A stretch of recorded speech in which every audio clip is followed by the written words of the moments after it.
Welcome to the channel. Today we're going to be reviewing the Order of the Crimson Moon Trooper, as well as the Elite Guard version. Already opened that one,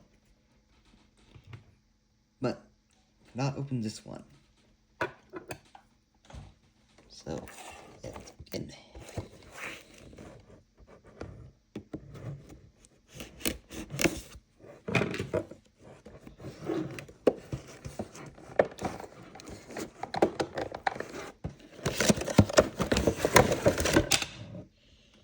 Here's the back box if you want to read that.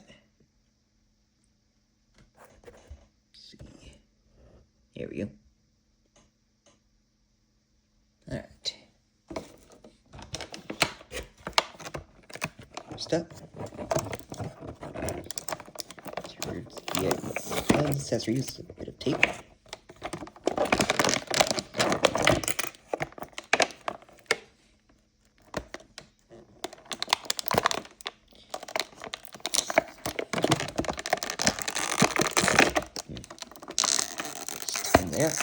There we go. Guys are secured with rubber band. Some scissors help out a lot there. All these little bendy wires securing the legs.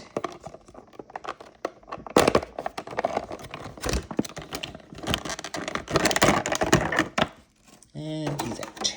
Here's the back box for the Noir Elite Guardsman. Here we have both figures with their red shadows helmets and human gloved hands on. You get 2 trigger hands, 2 gripping hands, 2 fist hands,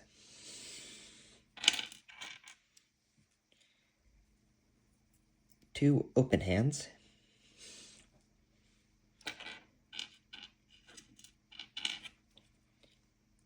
smoke effect, and a firing effect for the AK. And for the AK, close, very nicely detailed. This mag does come out and is painted.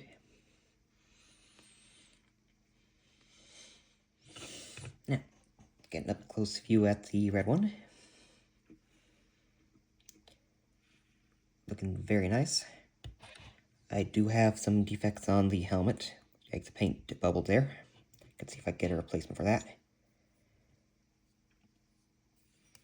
On the back. Tell they reuse parts from the Operation Monster Force stuff from this, but I did some research, and that is also accurate to the original Action Force toy from the 80s.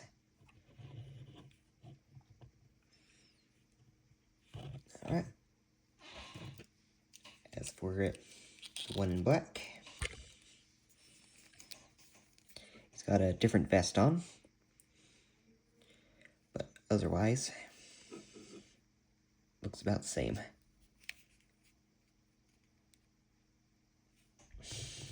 They turned out very nice. Now for articulation. Foot goes back that far, goes forward about that far. Have a swivel joint on the upper boot, got a little tight. Legs are double jointed. It's a new, smoother import style joint. Leg can bend that far back.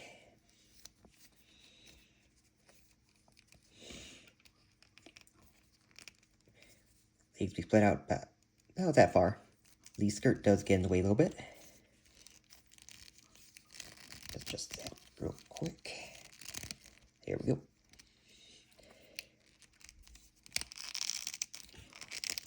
Leg can kick out. You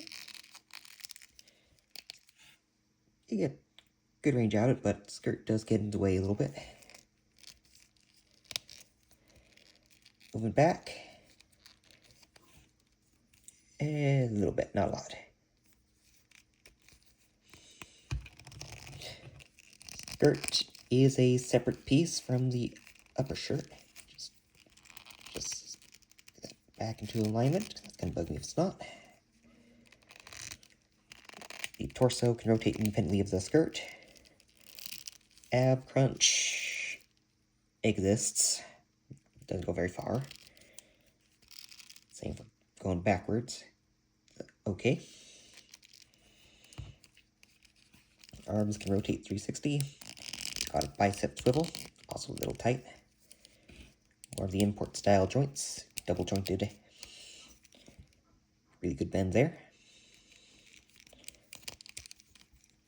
All hands have a swivel.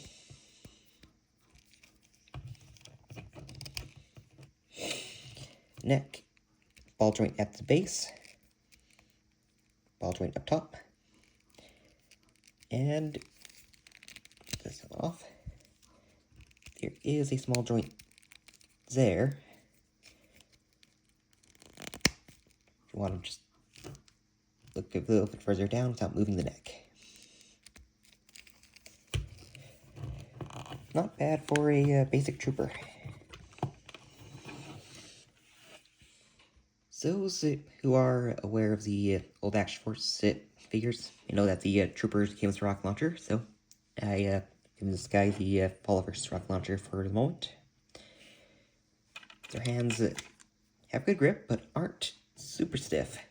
Soft enough where it's easy enough.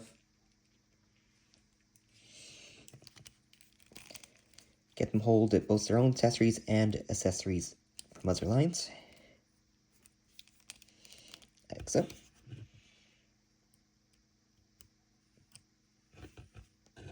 AK grip just a little loose on this hand for whatever reason.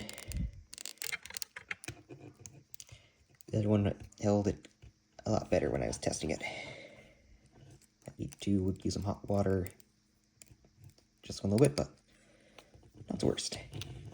Holds a shotgun a lot better though.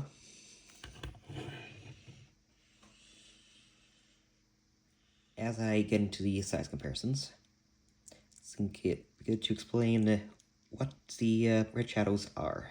For those who are newer, just a brief summary. The red shadows from the Action Force line were the European version of G.I. Joe, essentially, owned by a company called Palitoy. Eventually got bought out by Hasbro. Even before then, they did reuse a decent amount of the Joe molds. Like Cobra Commander was reused to create the Red Laser character. And Destro for one named Red Falcon, I believe it was. Just a little bit of history there. On to the comparisons. G.I. Joe Classified Duke.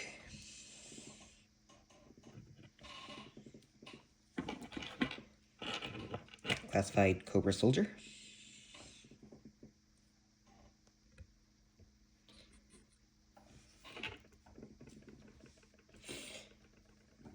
Black Series Purge Trooper.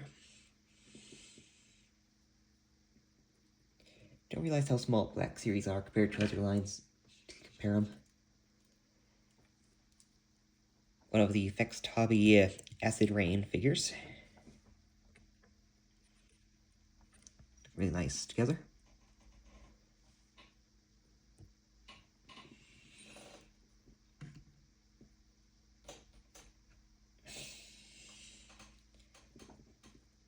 Classified Wild Weasel, who was one of the figures reused in the Action Force line way back when.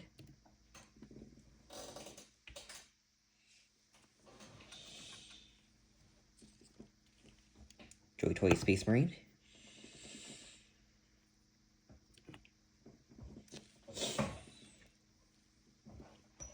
That's the Crimson Shadows Praetorian from Falliverse. Just get him to stand. There we go.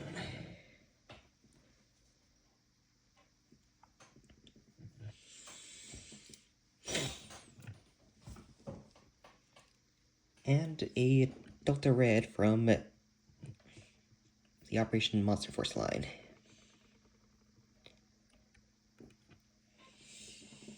And here's a group shot with some classified figures that are at Azim. want a couple of extra grunts to fit in with any red-themed villain. I think these guys will work just fine. Yeah. One problem with trying to art build these is can be a little bit expensive, but they are very nice figures. Aren't perfect, but still pretty good. I do wish they had a few extra accessories, maybe a rocket launcher for the red guy and a shotgun for the one in black. A couple of extra expression hands would also be nice. Like for example, Delta red guys who have very similar hands had a thumbs up and a pointing finger. It would have been cool to see those. Also, a few slight issues with the paint here and there, and a few more annoying ones, as previously mentioned, bubbling on the helmet. None of the other helmets I've got from these had that issue, so hopefully that's just a freak one-time thing. And hopefully that can get resolved.